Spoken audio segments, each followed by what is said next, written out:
First item we have is a request for bill introductions. Any bills? Seeing none, we'll move on. We will start out with budget reports. We'll have the Committee on Education, Senator Baumgardner on WebEx, and I would also like to mention that Senator Masterson is also on WebEx. So Senator Baumgardner, if you are there, can you hear me? I can hear, and I am here in snowy Lewisburg. Okay, and also Senator McGinn is on. So I think we have everyone in the committee reported in. So next we will start out with Senator Baumgardner. Can you hear us? I can. Can you hear me? Yes, we do now. Thank you. So if you'd like to begin with the Kansas State School of the Blind, please.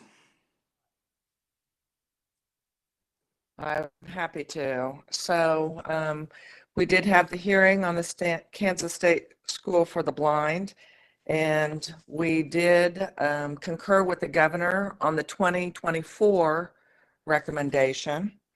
And with regard to 2025 recommendation, we added $300,000 SGF as one-time funding. There was a request for early child care program that they already have there in Wyandotte County and serving Wyandotte County and KCK.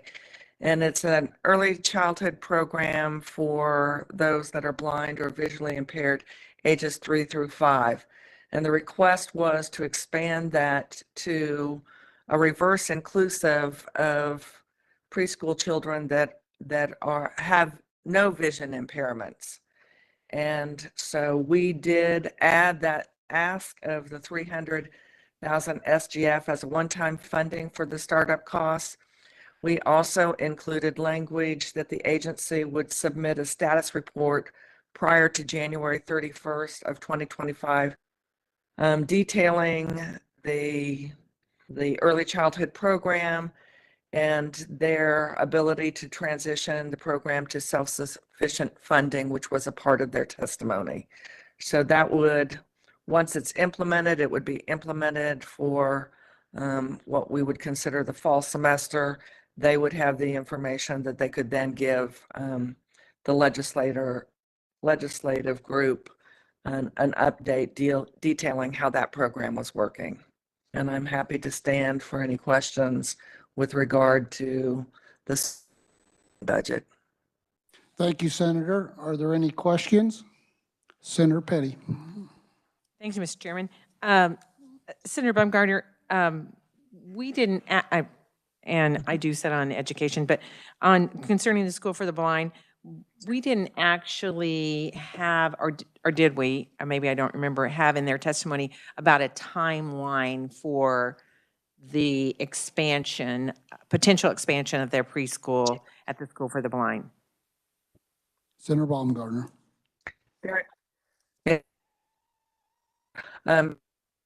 Intention was to start it this next fall. Senator Petty. Thank you. Any other questions?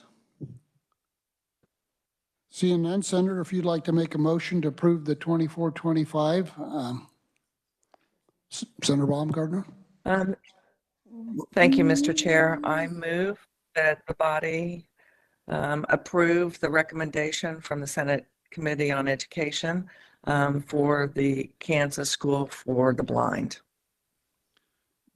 24 and 25? For 24 and 25. Thank you. We have a motion. We have a second by Senator Clays. Any questions or discussion? Seeing none, all in favor? Opposed? Motion carries. Next, we'll have the Kansas State School of the Deaf. Senator Baumgardner. Thank you, Mr. Chair.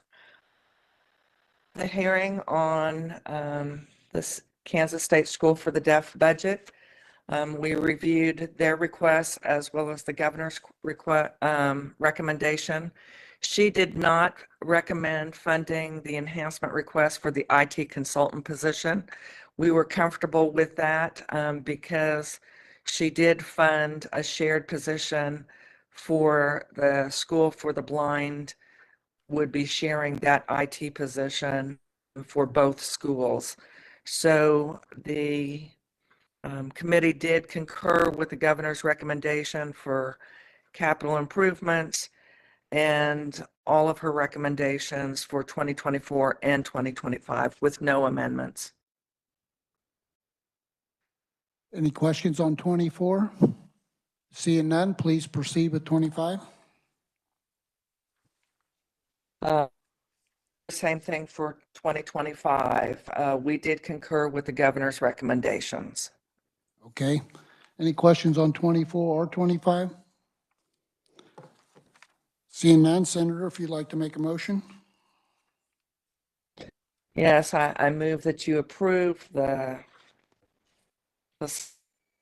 education's recommendation for fiscal year 2024 and 2025. We have a motion, second by Based on this- Senator Clays. Any questions? Seeing none, all in favor? Aye. Opposed, motion carries. Next, we'll move on to the Kansas State Department of Education. Senator Baumgartner. Mr. Chair, I will start with the ask for 2024. And part of through their presentation and in the hearing was an ask for 9.6 FTE positions. And that would increase the FTE positions. Also, there were other asks. It was a vote of the committee to delete the 9.6 FTE positions. In some ways, that may be a moot point because the agency indicated those positions had already been posted and filled. I will simply point out that in the hearing, it was shared that there were 31 other positions within the agency that were vacant. So it was troubling. The committee was troubled that they would add 9.6 additional FTEs. They would go ahead and start the process to fill them, even though those had not been requested last year in the budget process. We were told hearing that the State Board of Education does not have to work within the confines of the budget that is approved for the Department of Education, and that it was a vote of the Board of Education to add those 9.6 FTEs. But the committee did vote to delete those positions from the agency's total number.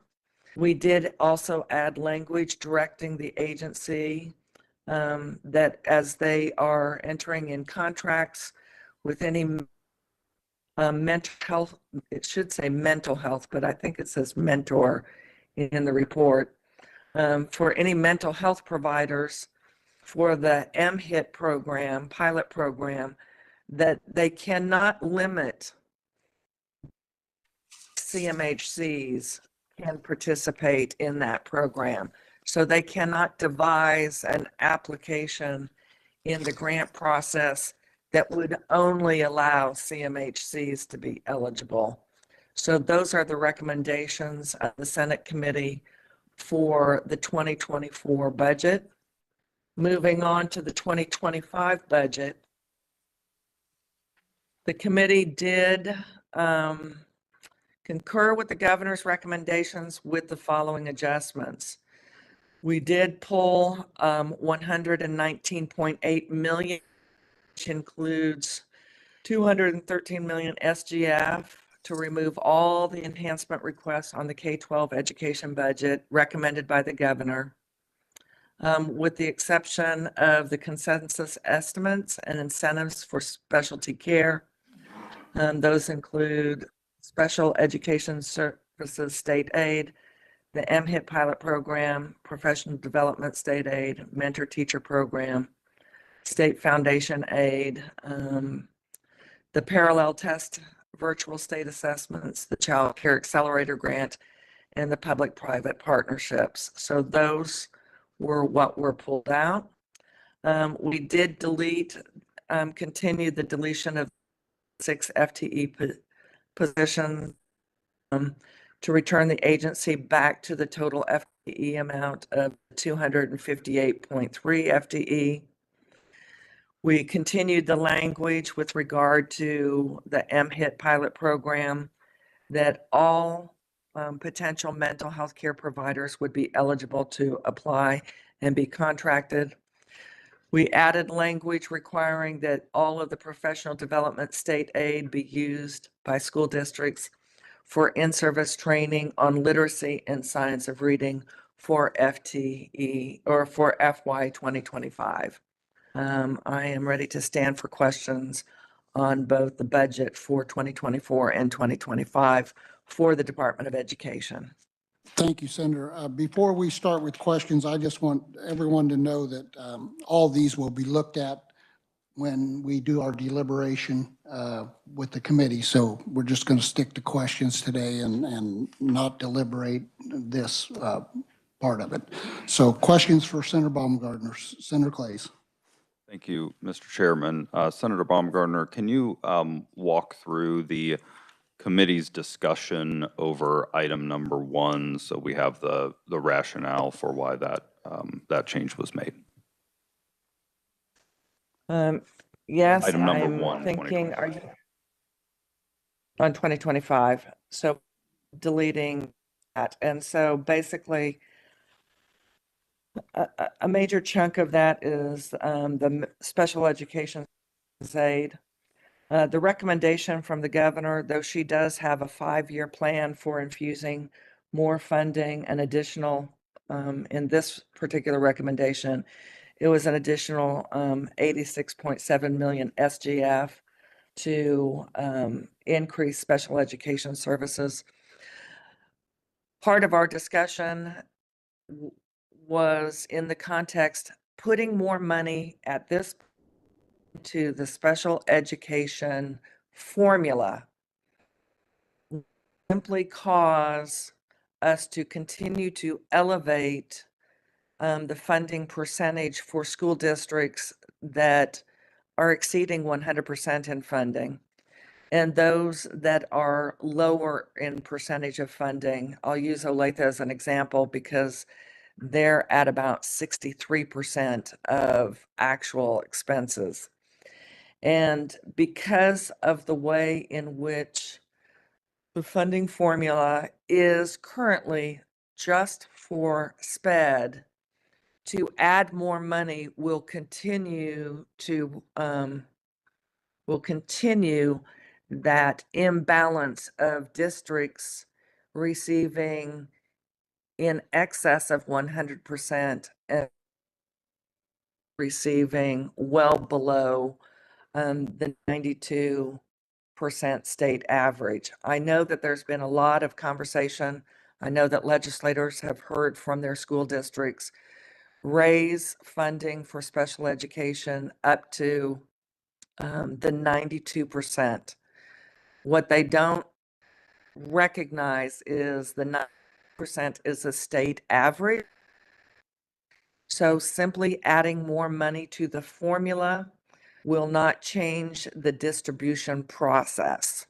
And so it was discussed in the committee that we will have several hearings on what can be done to make adjustments to the SPED funding formula so that we can work to right size those districts that are well below the 92%.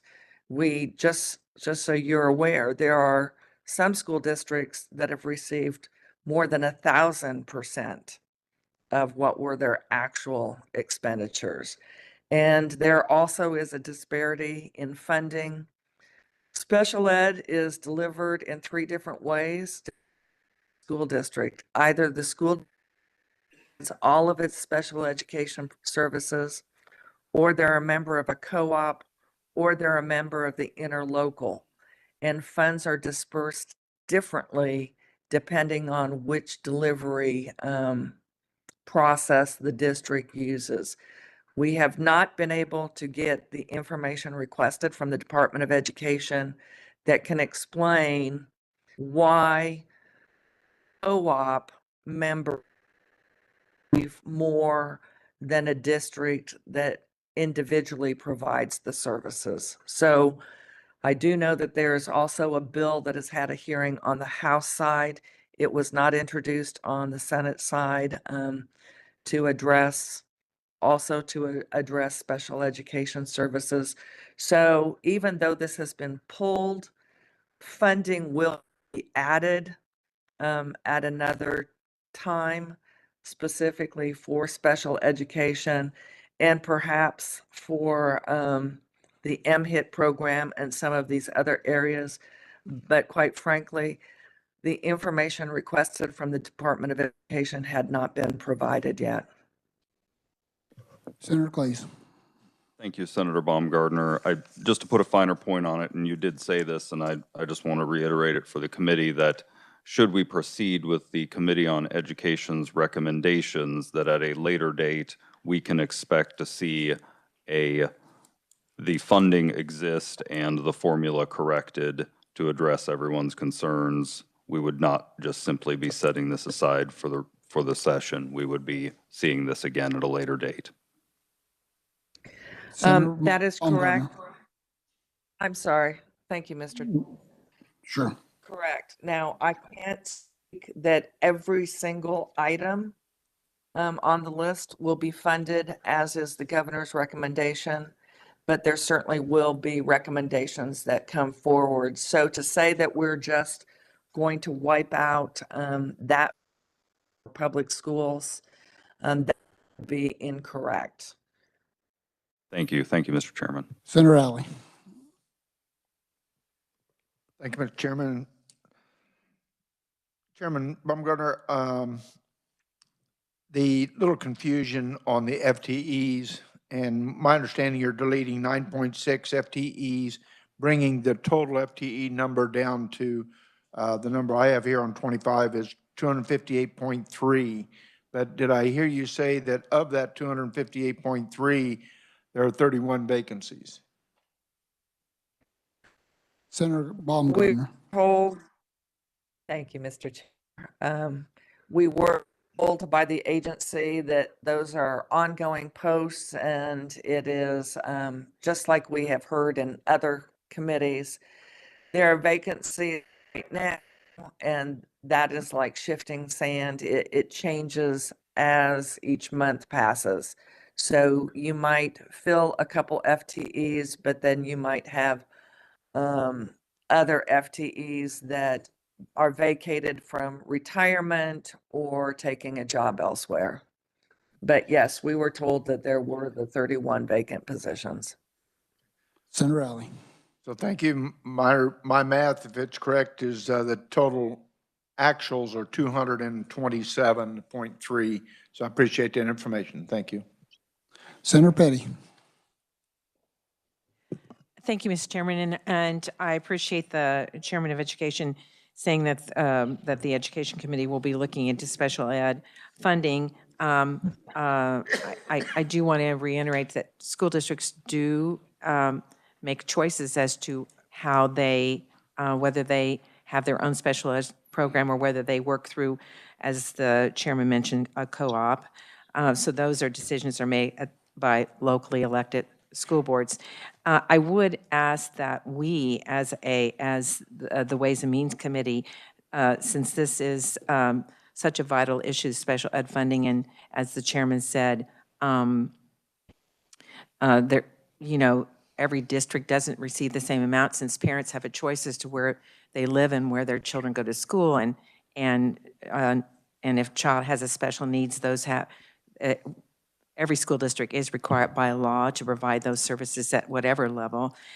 So we will always have a disparity of how much is spent at a local level on special ed. But I think it's important that we have a hearing in Ways and Means on special ed funding, how it's delivered, and at what the State Board of Education is doing to address these issues. Senator Baumgartner, would you like to respond? I would. Certain parents have the decision to educate their children at whatever institution they choose. Likewise, school districts can choose whether they want to provide their own SPED, whether they want to be a part of an interlocal or a co-op. So cost disparities will always be there because a part of the driving factor is what paras are paid, what SPED faculty members are paid. So those are real costs. But what there shouldn't be is a distribution of funds disparity. There shouldn't be such a broad disparity where one school district would receive more than 1,000% of actual cost and another district would receive only 63% of actual cost. Shouldn't be those dramatic swings. And what we really have not been able to identify, since the Department of Education distributes funding for special education 5 different times through the year, and it's based on current year actual costs. The last distribution actually is made in the next subsequent year in October. So that in October, that there would ever be a distribution that was above 100% for any school district has not been ever by the Department of Education how that could occur. And I also will remind the committee that it isn't just a distribution of state funds, but a portion of the reimbursement for special education also comes funds that are available from the federal government. So the feds put in their money, but again, that distribution isn't the same percentage for each school district. So if the federal government provides 20% of SPED expenses to the state, every school district does not receive a 20% of their cost from the federal government. It also is drawn down in a different percentage for each of the different districts. So what we're trying to find is that we can eliminate or reduce the significant disparity from one district to another. Thank you. Senator Pittman. Thank you, Mr. Chair, and thank you, Senator, for delivering this education budget to us. A couple of questions. I was puzzled on the number one. Why did we not fund the parallel test virtual state assessment fund that we had set and put in place in statute last year? It seems like they're going to need funding for that particular program. It's like $3 or $4 million. I didn't understand why we took that out. Senator Baumgartner. Thank you. The original request was $9 million. The governor had reduced it. I believe she had cut it roughly in half. So state assessments are given in all of our public schools. Our virtual schools are also public schools. They are tethered to a public school district.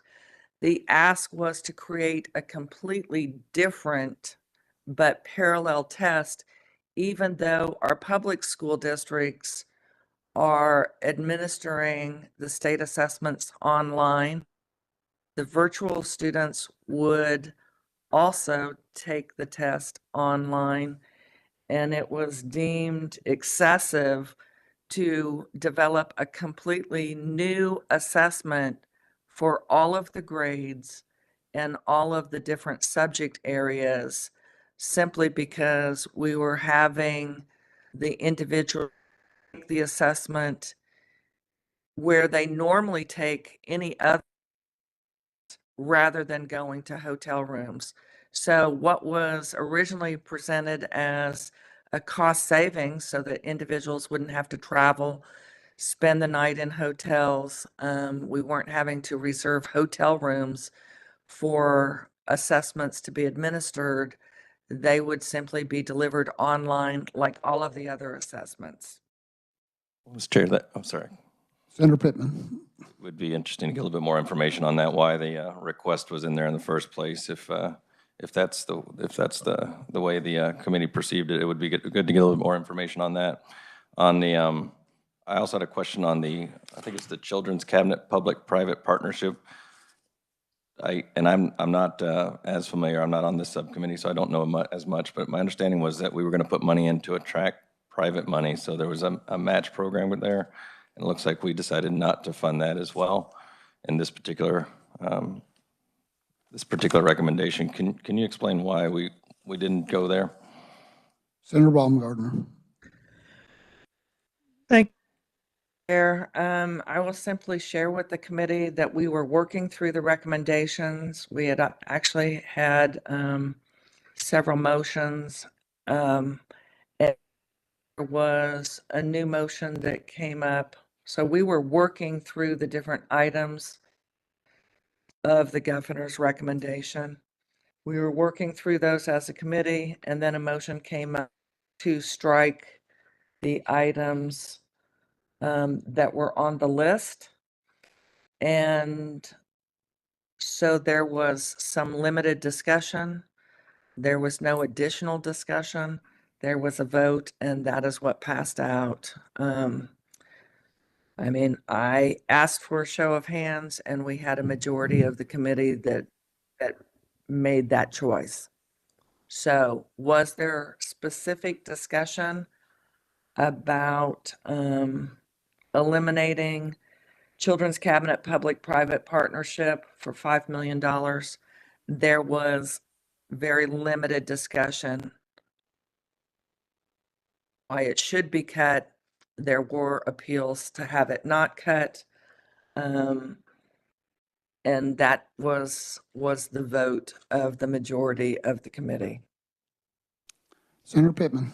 Thank you for that explanation. It does sound, okay, I got it. So there was a vote, there was kind of a broad brush, and maybe this item didn't come up as an individual item as you discussed some of these things.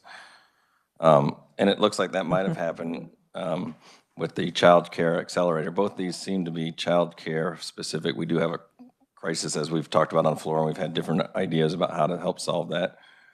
And it looks like there was 30 million cut for child care acceleration, and maybe that was more intentional than the last cut. I'm not sure.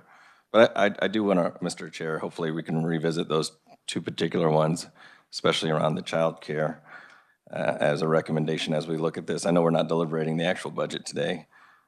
I'd had another question. There was something about the MHIT program, which I found to be very, very successful in my district. But it looks like we don't want to limit it to community health centers. Is there a specific reason why we want to expand that out? I'm not as familiar with that one either. Senator Baumgartner. Thank you, Mr. Chair. And first of all, I'll circle back briefly with regard to Children's Cabinet, the Child Care Accelerator Grant and the Public-Private Partnership. Please recognize that those were, the recommendation was for additional funding. And that was what was struck. Now, with regard to the MHIT program, this has been in place for several years. We have had a slow, steady progression as far as funding,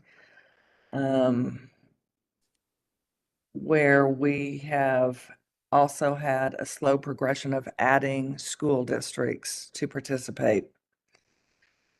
When this program was originally designed, it was carved out that services would only be provided by community mental health centers, CMHCs. CMHCs provide services. There are only 29 of them in the state. We have community health centers. We have other entities. We have Children's Mercy Hospital, we have private practitioners. that could likewise provide these services to school districts that don't have a CMHC in their service. What has happened is for the funding has historically been devised such that only CMHCs would ever meet the qualification to receive the grants to provide the services to school districts. So we currently serve 90 school districts in the program as of this year. But if you are wanting more schools to receive services, it has to be available that other healthcare providers can provide those mental health services. And we have had a situation where they've been very deliberately boxed out. We know that was part of the budget process last year. There was a proviso that the Senate introduced that would allow other groups funding for other groups other than CMHCs, and that was blocked in the negotiation process by the House. So it's an interesting tug of war. We have providers that want to participate, want to help school serve their kids. We just need to make sure that it's available for those providers to apply, not just the 29 CMHCs. Senator Pittman. Thank you. Thank you for that explanation. Appreciate the tug of war explanation. We will note that when we expand that out, we would probably need more funding, and we did, inside of this recommendation, have the MHIT pilot program supplemental request also kind of fall into that vote that did not recommend that expansion of funding there. In this particular recommendation, I think it was $3 million. The last thing I'll say is, I do have a difference of opinion about that special education formula with kids that have been through that and needing those services. I recognize the co-op model, and some of my locals have had to go away from the co-op model just so that they could maintain their special education funding. It's a complicated thing, and I do appreciate the senator's explanation about why we want to look at it. I do think that the distribution numbers that we're talking about are not an accurate reflection of the statute, but that's a philosophical difference in how we approach special education funding, and I do hope we return to that subject with a hearing, Mr. Chair. I appreciate the Q&A. Thank you. Senator Baumgartner, would you like to respond? I will say, I do not want anyone on your committee to perceive we are not going to very openly work to come up with what would be a very equitable distribution process for adding funding for special education. We want to make sure that we are able to do that. I will tell you that some of the concerns, I think, why would a majority of a committee just kind of sweep away some funding? Well, it's some of it is needing and wanting more information from the Department of Education. Now, we do have a new deputy commissioner, and he's only been with us for a month, but that more than $224 million of ESSER funds have just been sent out to the schools during this fiscal school year, bringing that total to more than $460 million of just ESSER funds in 2 years. And yet there is no, those funds are being used, and that being topped with a legislative post audit that tells us that, again, the at-risk funding is not following state law as far as how it's being used.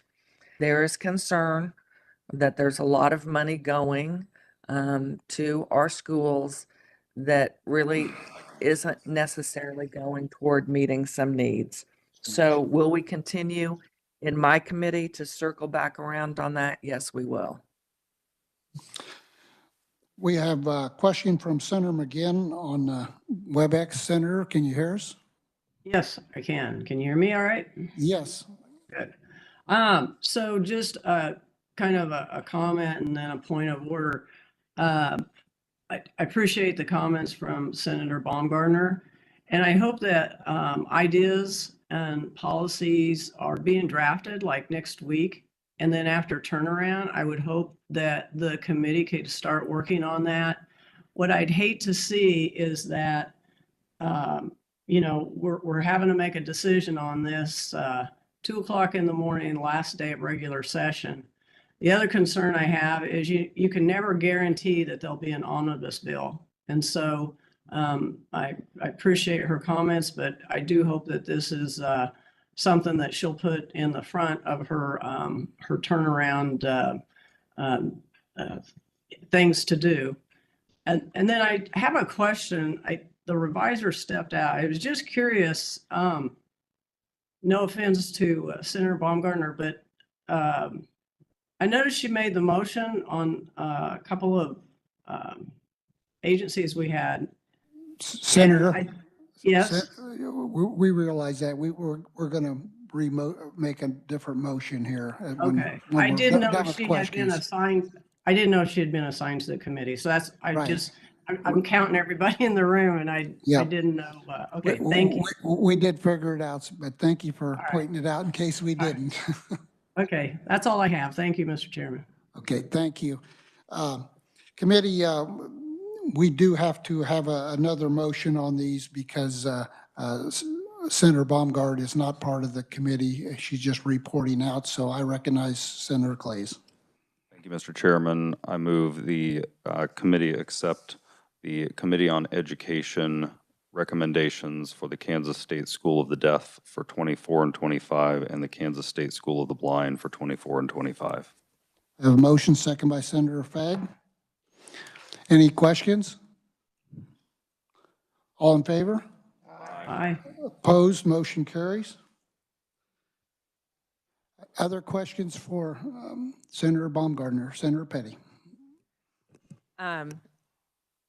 I really don't like to have to do this, but I do sit on the ESSER Funds Committee and have for now going on a second year. And as I know this committee knows, as well as Senator Baumgartner, there is specific guidelines for how those ESSER funds can be spent by our school districts. And they have a period of time. All of those funds need to be encumbered by, we just had a meeting last Friday, so we're almost to the end of the encumbered period for the school districts. But, and they, as you know, the State Board of Education is the overseer for those funds. That's who they come through. They are not, there have been requests in the past that have been denied because they did not fit it into the criteria. So they are specific to what the school districts need. They are specific to the critical learning environment for those school districts. So I would hate for it to appear that school districts have no concept of how to spend these federal funds that are coming to them, because they very much understand, as the state board has, and their staff, specifically at the State Board of Education, that has been working with our school districts to make sure that they understand the guidelines. But they also are aware that if these were not spent appropriately, they would have to be paid back. So that is something that no school district in the state wants to face. So they're being used well, and they're being used appropriately, and those decisions are being made by our locally elected school boards. Other questions for Senator Baumgartner? Senator, did you have anything else to say, Senator Baumgartner? Yes, I would simply like to respond to what was just said. I in no way have said in committee or to this committee that school districts don't know how to spend ESSER funds. don't know what to do within their school district with funds. My reference was there were these additional $224 million that had been distributed this year. And the sense was, with all of that funding, do we need to tack on this additional funding for next year that was a part of the governor's request? I was simply trying to make sure that the Ways and Means Committee understood that was voiced in the committee and when there was discussion on the motion to strip from page 18 of the budget request, lines 3 through 12. I would also like to note that we did not, as a committee, look at or address the governor's budget recommendation for 2026. Now, the components that were in was the continuation of what she had identified as her plan for special education, which was an additional $98 million. Oh, excuse me, which was an additional $160 million for SPED. And then the $100,000 for the inclusion and the 98 million for state aid. We did not have that information before us. We did not discuss it. We did not debate it. We did not take a vote. Governor's limited recommendation for 2026. Thank you, Senator Baumgartner. Was there any other questions? Senator Petty. So I'm just trying to understand, Mr. Chairman, so we're not going to do anything with this budget, with the State Board of Education budget at this time. Would this be correct? Yes, we're not deliberating it today, and we will make a, and I'm going to have Senator Clays make a motion, and in his motion, he will make sure that we address all these omissions. Before that, I do want to mention, and that has been brought up earlier, about the Children's Cabinet. I do have a couple of pieces of information that I'll have staff pass out to you right now concerning the public-private partnership funding, that $5 million, what that can draw down, and is specific to 26 of our counties in Kansas. It seems very, what I'm providing for you is information about the counties that, for example, have already, that were able to take advantage of accelerator grants with federal funds. That accelerator grant funding, the $30 million, which would be state general fund, would be able to continue that program to help expand our ability to provide childcare in the state of Kansas, which we know is a major issue.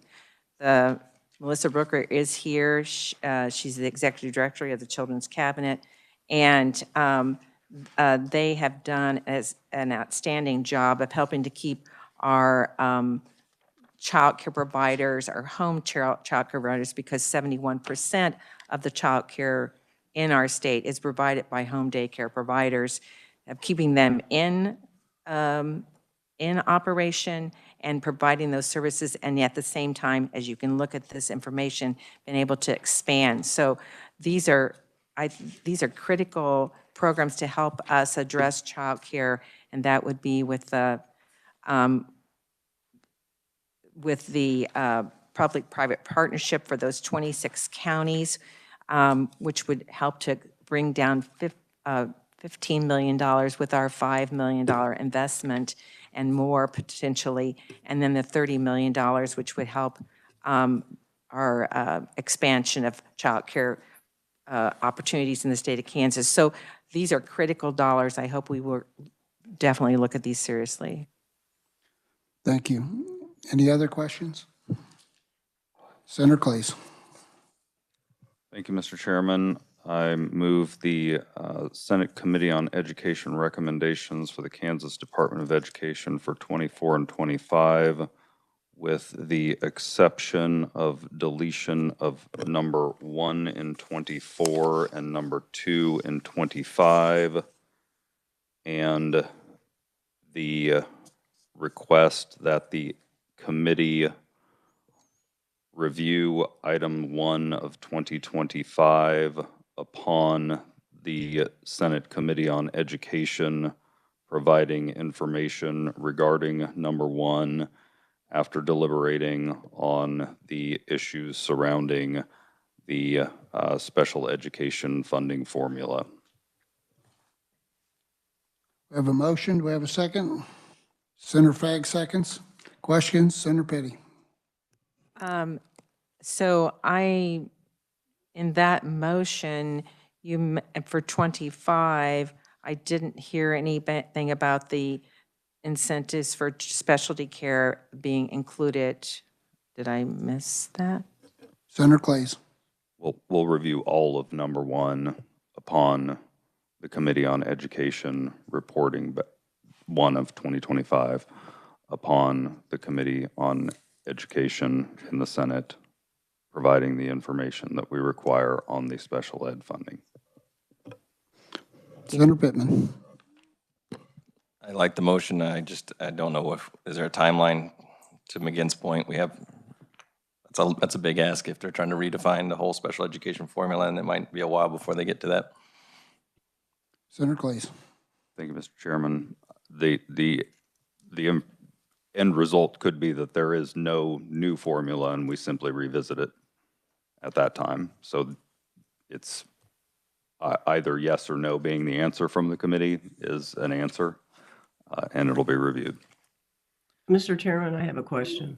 Senator McGinn. Thank you.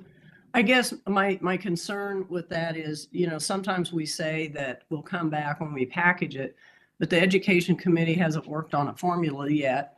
So again, I go back to if we just do the mega bill, which I think is planned to run through maybe second or third week, I don't know, but of March, generally that's when it goes through. And then what do we do if there's no omnibus bill? Senator Clays. Thank you, Mr. Chairman. There's always the opportunity for a supplemental or another avenue for that, but at this time, I think it's important for the Department of Education to provide the information that's necessary, and holding number 1 should adequately provide an incentive for the agency to provide the information to the Senate Committee. We have limited options here to force a agency to provide information, and those options are typically monetary. So that's where we're at. Senator McGinn. No, thank you. I just wanted that concern to be out there on the table. Thank you. Yes, thank you. Other questions? Seeing none, we have a motion and a second. All in favor? Aye. Opposed? Motion carries. I'll be recording. She got you. Okay, committee, we'll move on to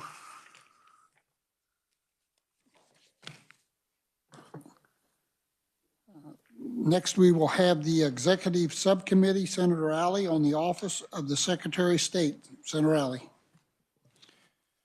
Thank you, Mr. Chairman.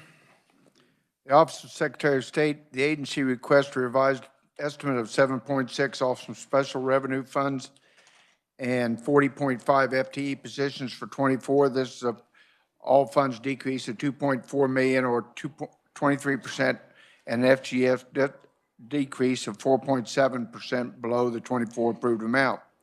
This SGF decrease is primarily due to the agency's lapse of 4.7 million in SGF that was appropriated by the 23 legislature to implement Senate Bill H 2053, and that authorized the political parties in the state to hold a presidential preference primary in the calendar year of 24. So the agency lapse of that 4.7 million SGF from the revised estimate because at the time of the budget submission in September, the agency did not know whether the parties would be opting out of holding a presidential primary. The decrease in SGF, the revised estimate includes a reduction of $180,000 all funds to account for a decrease in cost of communication center in addition to other expenses such as postage, printing, and advertising.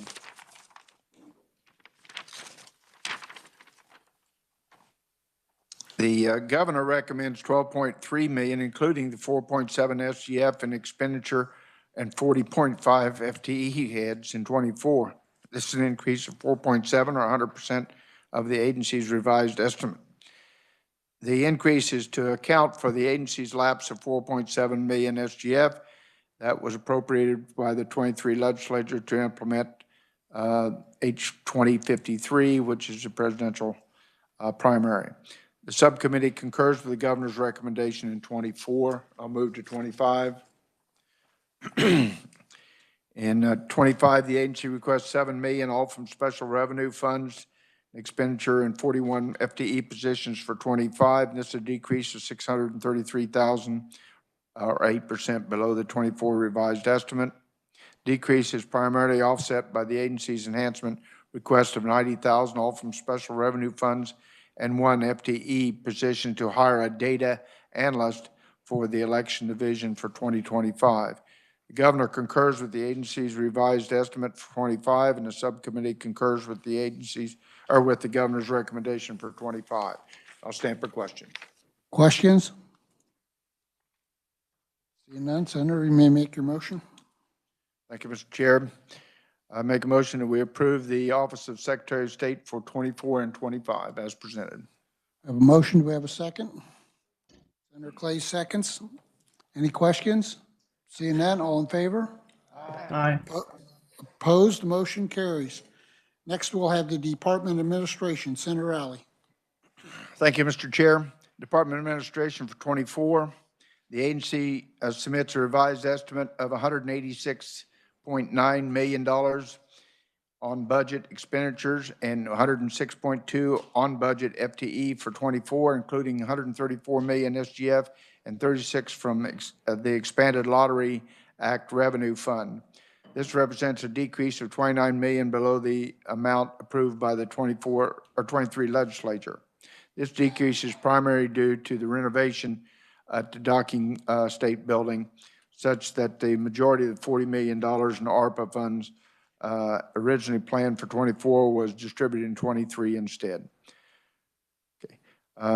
There's a decrease in the offset by the additional 6.3 million in planned expenditures from ARPA funds for the 3 capital improvement projects, and these projects are recommended by the Spark Executive Committee and approved by the State Finance Council. And they include replacing the outdated air conditioning or air handling equipment in a capital complex, enhancing physical security in the capital complex, and deferred maintenance in the state printing plant. The revised estimate also includes a request to increase SGF expenditure limitations on the official hospitality for the Office of Secretary Administration from 2,000 to 6,000, and the Office of Public Advocates from 1,000 to 3,000. The governor recommends $692 million in on-budget expenditures and 106 on-budget FTE positions for '24, including 639 million SGF and 36 from the ELARF fund. The governor concurs with the agency's revised estimate, but recommends 3 additions in totaling $505 million SGF. And here the first one was recommended $7 million to create a centralized electronic credentials verification system pursuant to Senate Bill 66 and 23. The second, the governor recommends 400,000 SGF to expand the Office of Printing, Surplus, and Central Mails operation to scan mail for nominees prior to delivery. And this recommendation includes 150,000 to purchase the mail scanning equipment and 250,000 to create a dedicated structure for that purpose. Lastly, the governor recommends 497.7 million SGF to address the indebtedness to the state. These items were originally recommended in '25, but the GBA 1 items 1 through 4, shifts them to 24 instead. And the recommendation includes the following parts: 450 million SGF to retire debt for Series 2015H, 2021K, Capers Pension Obligation Bonds, 20 million SGF to call and pay off the remaining balance of a Series 2016H, which were refinanced prior to obligations for the variety of capital improvement projects. 23 million SGF to negotiate a tender offer and pay off the obligations for Series 2020K bonds, which transferred ownership from the Curtis State Office Building and Department of Children and Families. And 4.7 SGF to defease and pay off the remaining bonds of 2020S bonds, which were refinanced prior to the obligations for the National Bio and Agri-Defense Facility and renovations at the Kansas State House. The Joint Committee concurs with the Governor's recommendation for 2024. The subcommittee recommendations concur with the Governor's recommendation for the following adjustments. 1, delete 497 million SGF to not adopt the Governor's recommendation to address the indebtedness of the state. This includes 450 million FGF for Capers pension obligation bonds and 47.4 million for bonds related to the capital improvement projects. Subcommittee requests additional information from the agency on mechanics to pay off these bonds and recommends the Senate Committee on Ways and Means review such information prior to finalization of the budget. Delete the language requesting SGF expenditures limitation on official hospitality of the Office of Secretary of Administration and the Office of Public Advocates for fiscal year 2024 and review prior to finalization of the budget. And with that, we'll move to 25. There's no questions. For 25, the agency requests 177 million in on-budget expenditures and 111.2 on-budget FTE positions for 25, including 127 million SGF and 36 million ELARF. This represents a reduction of 9.9 million below the agency's request, a revised request for 24. The decrease is primarily due to the agency's expanding all the remaining funds for the renovation of a docking state office building in 24. The request also includes 639,005 FTE positions to add 5 policy analyst positions within the budget or division of budget. And these positions would partner with the 11 existing budget analyst positions on the policy research, and this request includes base pay, employer contributions, and fringe benefits. Excuse me. The revised estimate also includes a request to increase SGF expenditure limitations on the official hospitality for the Office of Secretary of Administration from 2,000 to 6,000 and the Office of Public Advocates from 1,000 to 3,000.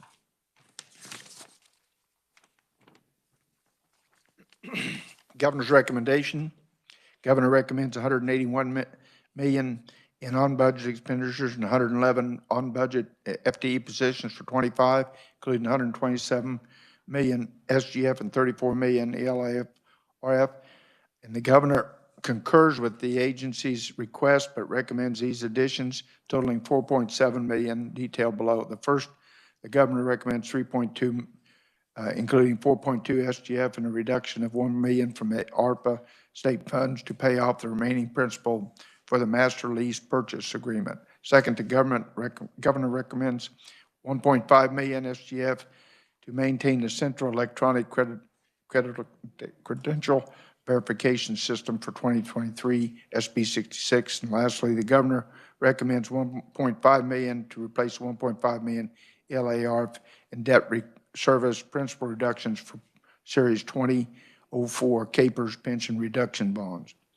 The Joint Committee on State Building concurs with the governor's recommendation with the following. The Joint Committee recommends the House Committee on Appropriations, Senate Committee on Ways and Means review the governor's recommendations to address the indebtedness to the state as it relates to the bond issues for the capital improvement projects. Senate Subcommittee concurs with the governor's recommendation for 2024 or 2025 with following adjustment. Delete the language, increasing the SGF expenditures limitation on all hospitality for the Office of Secretary, Administration, and Office of Public Advocates for 2024, and review the prior to finalization of the budget. With that, Mr. Chairman, I'll stand for questions. Questions? Senator Fagg. Thank you, Mr. Chairman. Senator Alley, went back on 2024, this delete the 497.7 million. Is that still the intention of the committee to pay those off, or we're going to review them? I just kind of want to get a feel what the thought was there.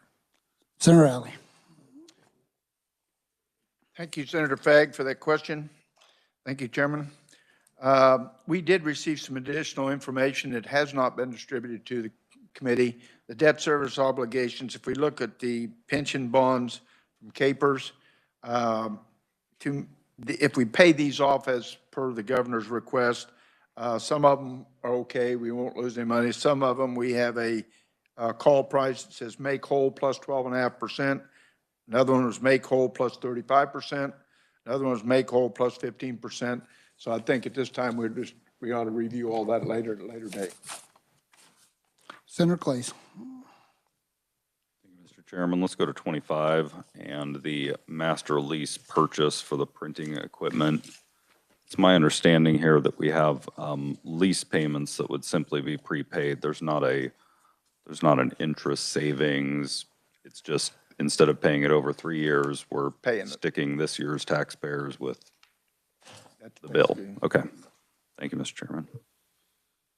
Senator Petty. Back to 24 and the governor's, I've got my page turned here, so I can't see 24. The governor's recommendation on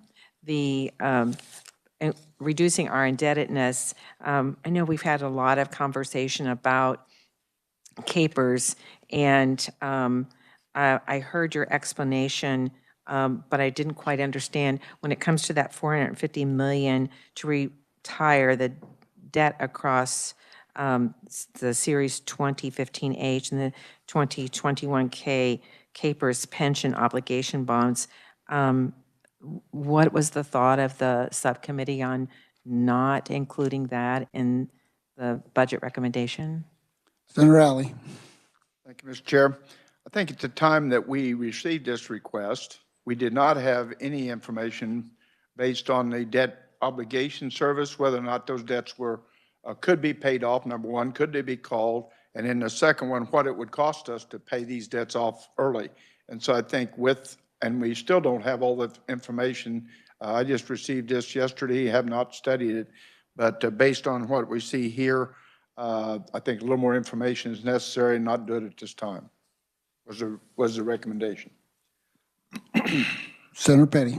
So are you saying that we don't have enough, that Alan Conroy has not provided enough information? I mean, we've had him before this committee on multiple times about talking about our debt and indebtedness and how that can be addressed. But so is that the source of the information that you haven't received yet?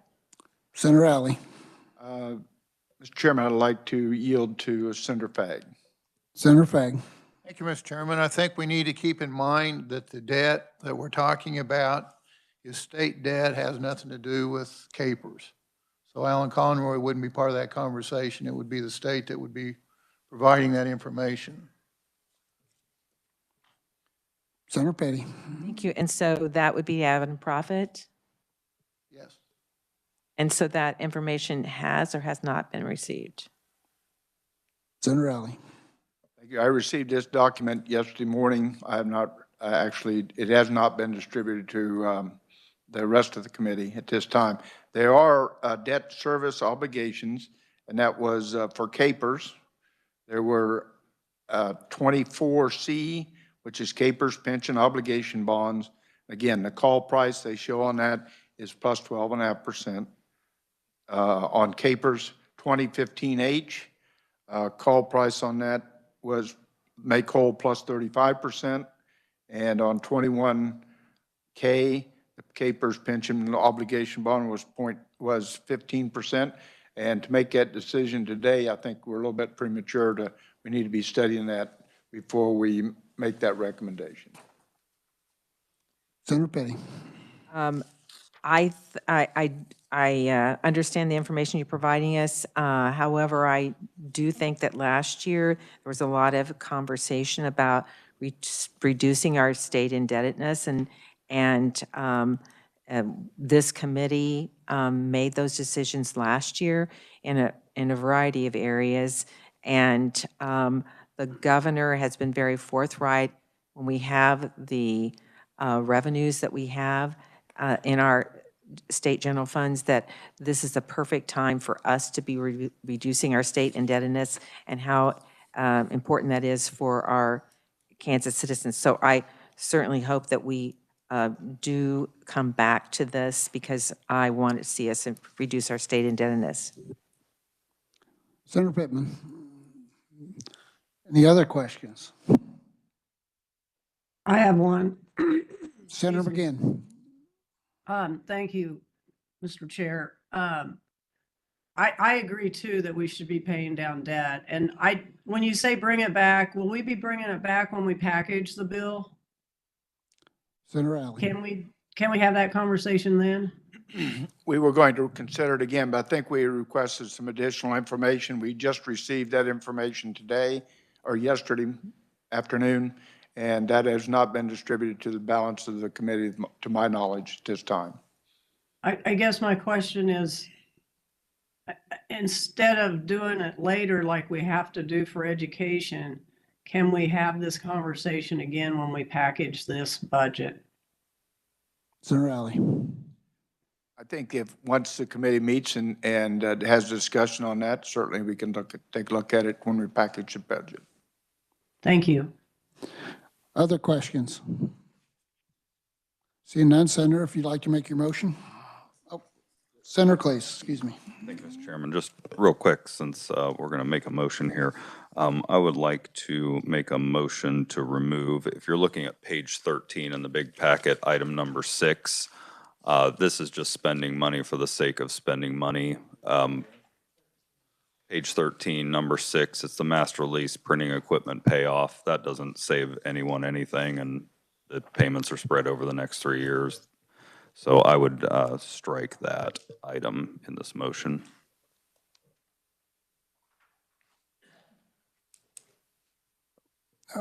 So are you making a motion to strike that? Is that how we're Making a motion, strike item number 6, page 13.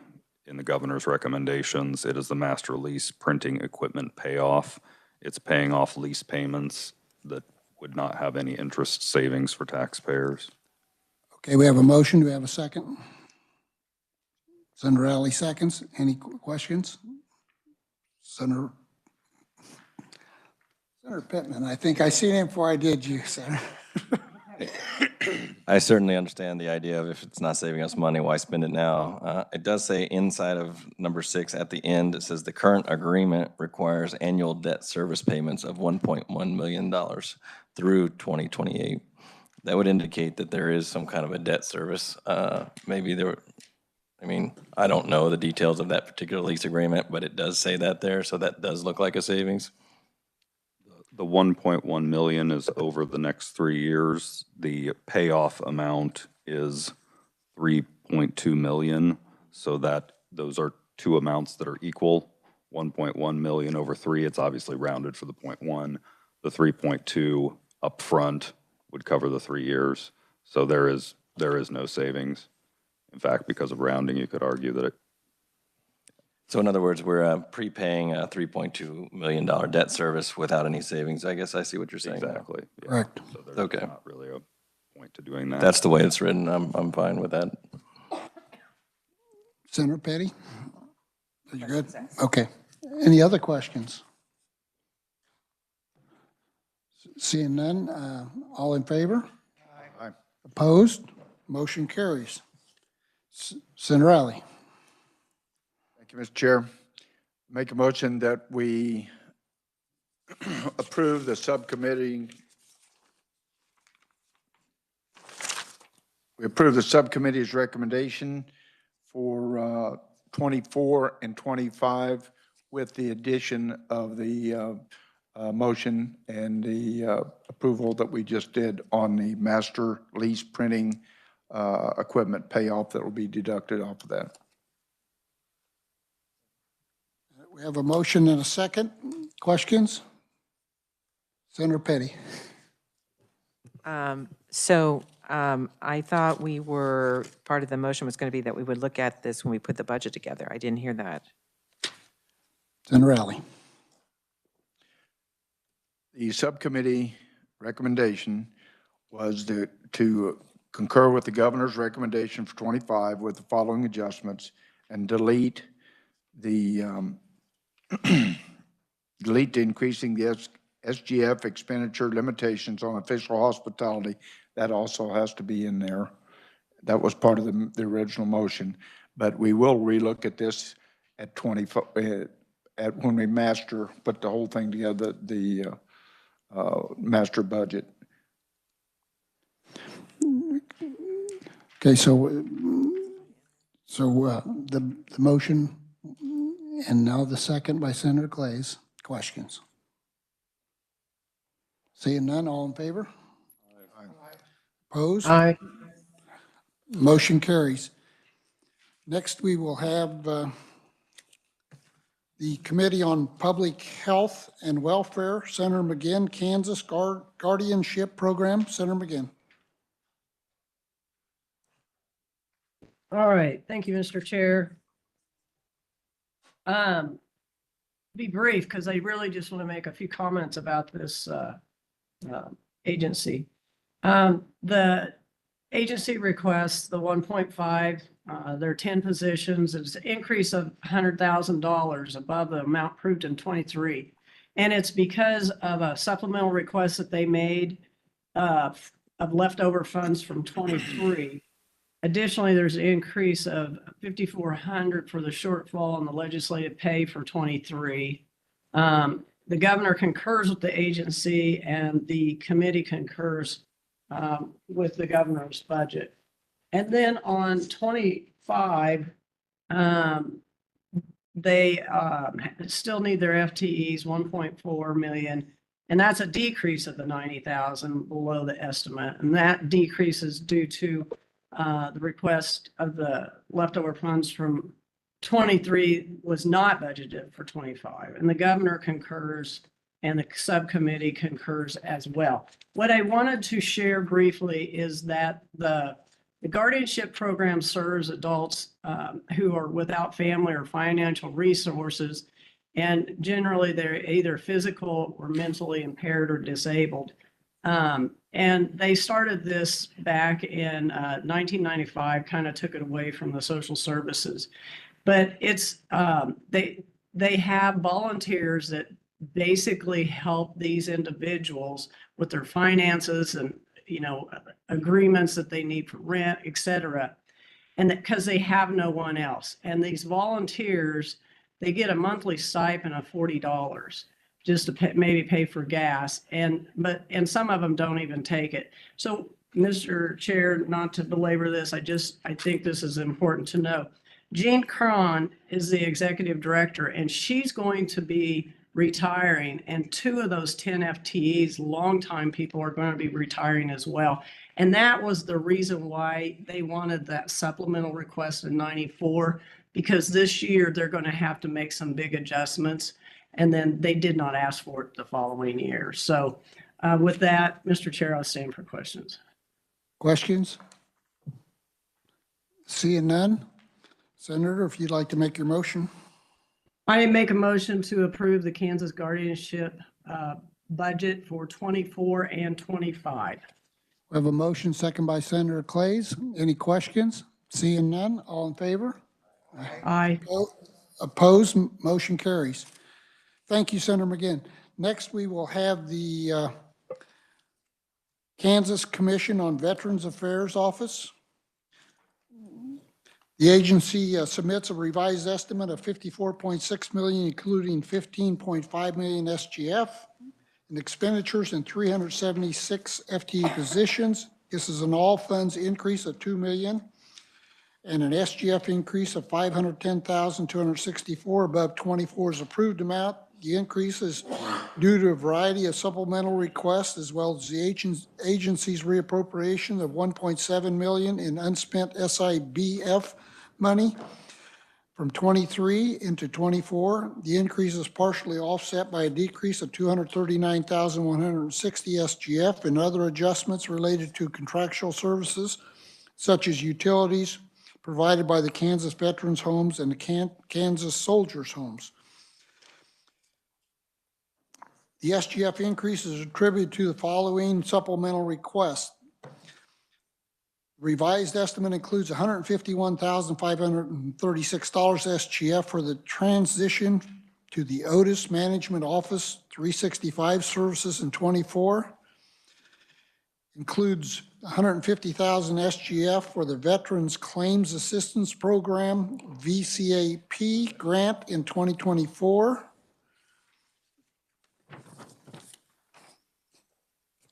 A revised estimate includes $107,945 SGF for the Kansas Veterans Homes to purchase one new transit van equipment with a wheelchair lift. The current van does not have a wheelchair lift, so they're needing to be able to haul the folks in wheelchairs, so that's the reason of that request. The revised estimate includes $100,783 SGF in fiscal year 24 to account for a shortfall in the appropriations in the pay plan in Senate Bill 25. The governor concurs with the agency's revised estimates, and the subcommittee concurred with the governor.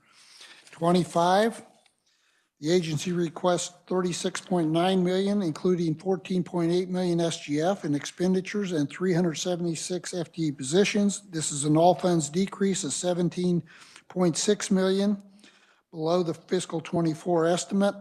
Included within this SGF decrease of $631,397 and an SIBF decrease of $18 million below the 24 revised estimate. The decrease is primarily due to the agencies not requesting a continuation in funding for the construction of a new Northwest Kansas Veterans Home in 25. The 23 legislature appropriated $17.2 million SIBF for the construction of the new home. It was a one-time expenditure for 24. The request also includes $156,792 SGF to support the Otis Management Office 365 services. The request includes $160,000 SGF for the Veterans Claims Assistance Program VCAP grant in fiscal year 25. The request includes $461,000 SGF to fund the salaries and wages of the 4 leadership positions within the agency. The governor's recommendation, she recommends a budget of $37.4 million, including $14.7 million SGF in expenditures and 376 FTE positions. This is an all funds increase of $428,250. Included within the SGF decrease of $171,750 below the fiscal year 25 request, as well as the SIBF increase of $600,000 above the agency's request in 25.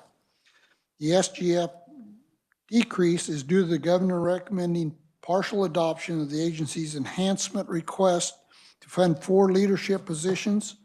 Specifically, the governor does not recommend funding the positions of operation officers of the Kansas Soldiers Home, $104,000, or operation officer for the Kansas Veteran Homes, $104,000. In addition to the agency's other enhancement requests, the governor recommends $36,250 SGF for direct care workers at the Kansas Soldiers Home and the Kansas Veterans Home to use as an allowance to buy shoes for fiscal year 25. The governor further recommends $600,000 SIBF for the demolition of the junior officers' quarters and Wade Hall at the Kansas Soldiers Home at Fort Dodge. And I might mention that it's been a couple years ago, I visited some of these and they really were bad. The foundation was settled so much you could stick your hand between the wall and the floor. So they're beyond use, just in case anyone had questions on that. The subcommittee concurred with the governor's recommendation. And with that, I'd stand for questions. Seeing none, I make a motion that we accept the governor's rec on the Kansas Commission on Veterans Affairs Office for 24 and 25. I have a second by Senator Clays, and questions. Seeing none, all in favor? Aye. Opposed? Motion carries. Committee, that concludes our work for today, and are we meeting Monday, Nancy? Yes, okay, so we will have our meeting at 10:30 regular scheduled time on Monday. With that, we are adjourned. Thank you.